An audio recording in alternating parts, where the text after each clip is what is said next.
There you go. Hello, everyone. Welcome to Break Time with Pastor V.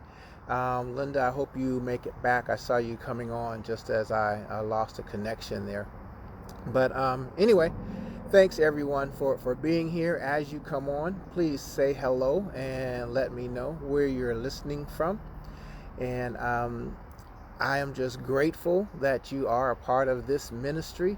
And don't forget, if you have the opportunity to, actually, I'm telling you, you have the opportunity to go back and to listen. Thanks, Linda, for coming back. You have the opportunity to go and to share this information with other people. So share it, like it, share it, as well as host a watch party or some of the options that you have. If you've missed any in the past, you can go to our YouTube page, which I need you to go to anyway, and subscribe. Become a YouTube subscriber for us, youtube.com/Zion Temple. youtube.com/Zion Temple. Hey, Sister June, how are you, my sister? And just go there and subscribe to the page. You can catch any of the past Pastor V's, also our Sunday morning worship services. And we're going to end up putting some more stuff there, so that won't necessarily be on Facebook. So please subscribe to our YouTube channel, youtube.com/Zion Temple. Did you know that today is National Voters Registration Day? Yeah, Voter Registration Day. At the end of this, I'm going to type in the link on the page. In fact, it's already on our Zion Temple page. It's nationalvotersregistrationday.org. nationalvotersregistrationday.org. You can register to vote there. You can also confirm if you're already registered to vote there, and they'll do it by state. You can look up any state initiatives that are being voted on this year and during this election as well. So use that, share it with somebody else to so they can register and you register as well. Hey, Jay and Don. Hey, cousin Don. Oh, Don, the other Don. Good to see you, Sister Don. So you can register there. But anyway, I want to talk today really quickly on a topic. I call it You're Not Out. I was reading this morning, and I was reading in Judges. And in Judges, there's this guy you may have learned about in Sunday school called Gideon. But I noticed some things that happened about Gideon. Here's some of the things I noticed in this whole little section. One is that God uses both judgment and calamity. He can also use those to draw us closer to him. And in that situation, Israel was going through it. In Judges 6:6, it says how that they were greatly depressed or impoverished because of the Midianites, and the children of Israel cried unto the Lord. And so let's look at just how severe their issue was. They not only were they suppressed by the Midianites and others, it says, and the children of Israel did evil in the sight of the Lord, and the Lord delivered them into the hand of the Midians for 7 years. So that's the why. They were delivered into the hand of the Midianites for 7 years. Now, here's the thing. We can understand when we've done something wrong, or someone's done something wrong and they reap the consequences. But when it's a nation and sometimes a family, when things begin to happen, when they reap what they sow, it usually involves people who were not necessarily the cause of it. So you also have people who were not the cause of the action that's happening, and yet they're, I guess in war, they call them collateral damage.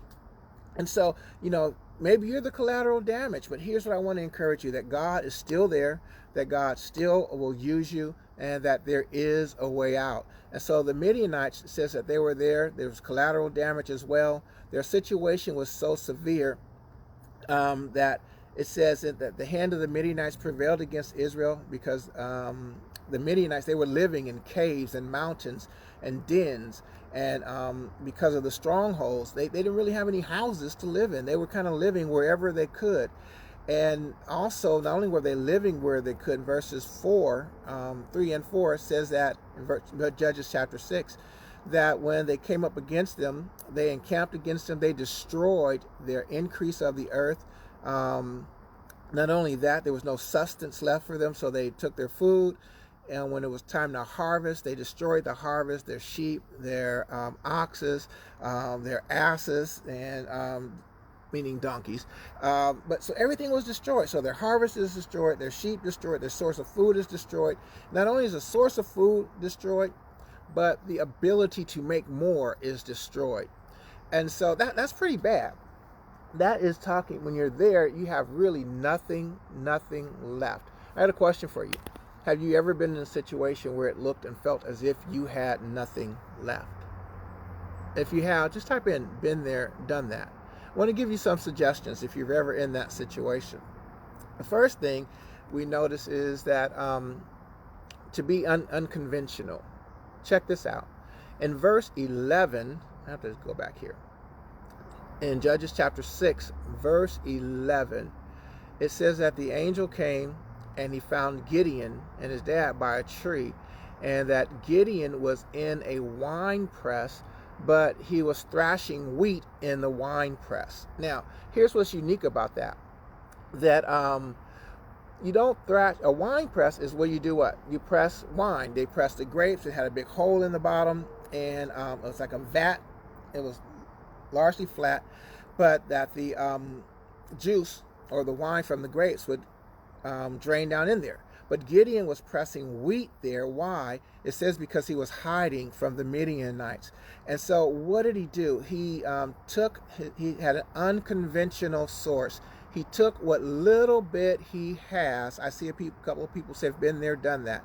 He took what he had and made it work, or tried to make it work with an unconventional measure or an unconventional way. He thought out of the box. So even when you're at your wit's end, don't be afraid to take what you have, to try to think differently, and to use that to get what you want. It was a matter of survival for him, for he and his family. And so he was there hiding from them, but he was in a wine press thrashing wheat, trying to make something to eat. So the question now is, have you ever thought of, or are you open to thinking or doing the unconventional with the meager resources you have? Are you? Are you willing to think differently, to use your resources in some other way that you haven't thought of before, to ask God, hey, give me another way. Let me think about this.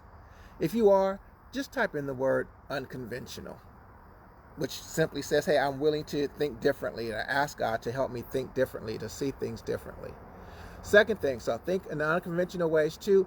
Be aware. Be aware that God sees in you what you cannot see in you. Verse 12 says that when the angel of the Lord appeared to Gideon, he said, "The Lord with you, mighty warrior." So the angel called Gideon a mighty warrior, and Gideon hadn't fought any physical battle that we know of. The only battle that he had fought was his battle to survive, the battle of making it work, the battle in his mind of not giving up. So he was a warrior in that sense, but the angel called him a mighty warrior, even though he couldn't see it. So know that God sees in you what you cannot see in yourself, and that he probably thinks of you as a mighty warrior, even though you haven't fought the war. If you kept going, and if you haven't quit, my goodness, that is a warrior. It takes all of that. Thank you. I see my sister Dawn says unconventional, willing to think out of the box. So, one, be willing to think out of the box. Two, remember that God sees in you what you can't see in yourself. And third, remember that God is with you. So you got to imagine this. Gideon gets called a mighty warrior. He has no source of food except for this unconventional source in which he's trying to survive.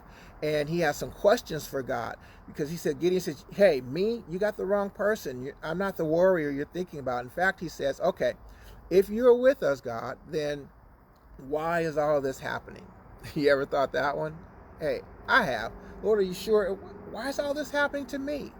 If you're so good and you're such a God. And then it says that he said to them, he says to God, well, you've done all this stuff in the past. You've brought us out of Egypt. You've parted the Red Sea. You've done all this stuff. Well, he kind of asked to Janet Jackson, well, what have you done for us lately? He needed to see something lately. Ever been there? I have. And so God's response is, hey, I am with you. Use what you have. And here's the lesson in that. God says, hey, when God has called you, or God is sending you out or giving you vision to move towards that call, his drawing and his calling is really the only authority that you need. That's it. He's the only authority you need. So then Gideon says, you know what? You're with me. He says, are you sure? Because Gideon says, hey, I'm not from the right family. I don't have the right pedigree. Today someone says, I don't have a degree. I haven't gone to school. So Gideon says, I don't, not only am I not from the right family, but in the poor family that I am in, I'm the least, dude. I don't qualify for this at all. You don't understand. My father's house is poor. And you know what God says to him? Surely, dude, I am with you. In other words, God is saying, hey, I'm with you. And if I'm with you, I will strengthen you to use your strength to do what I've called you to do. And so watch this. God says, hey, you simply do what I've called you to do. And you start off and watch me give you the increase. I'll cause you to be victorious, to win. So you may not feel like you have it. You might want to count yourself out, but God says don't count yourself out. Keep going at it. Keep using the resources that you have, and watch when I unite my strength with your strength and see what you do. Finally, Gideon says, okay, let me worship you. You just stay right there. Let me have one more thing of proof. He goes and he prepares an offering, and his offering is accepted, is consumed by the angel. And we'll see that Gideon has this lifestyle that happens over time of trusting God. And I call it sort of the process of trust. So the Gideon later, he does the same thing. God calls, Gideon questions, and he asks for proof. And then it grows gradually into God calls, Gideon answers, Gideon obeys. He skips the things of needing the proof because he begins to trust God. So listen, if you have questions, don't trip. God is not mad at you. If you're in a bad situation and life seems to be closing in, doesn't mean that there isn't an answer. Doesn't mean that God's not for you. God is for you, just as he was for Gideon. And when you can't see in you, God does. So he calls you a mighty warrior because you get to fight in the battle that he's won for you, and he's on your side. And if God, the word of Paul says, if God be for us, who or what can stand against us? So my brother, my sister, be encouraged. Thank you for joining in Break Time with Pastor V. Don't forget to share this, like it, check out our YouTube page, youtube.com/Zion Temple, and to subscribe there. And finally, remember, it's voters registration day. Please register to vote. Make sure you're registered. Send the link to your friends so that they can register as well. And that link is, I think, what, voters registration. Hold on, let me go back and see. I believe it's votersregistrationday.com. Yeah.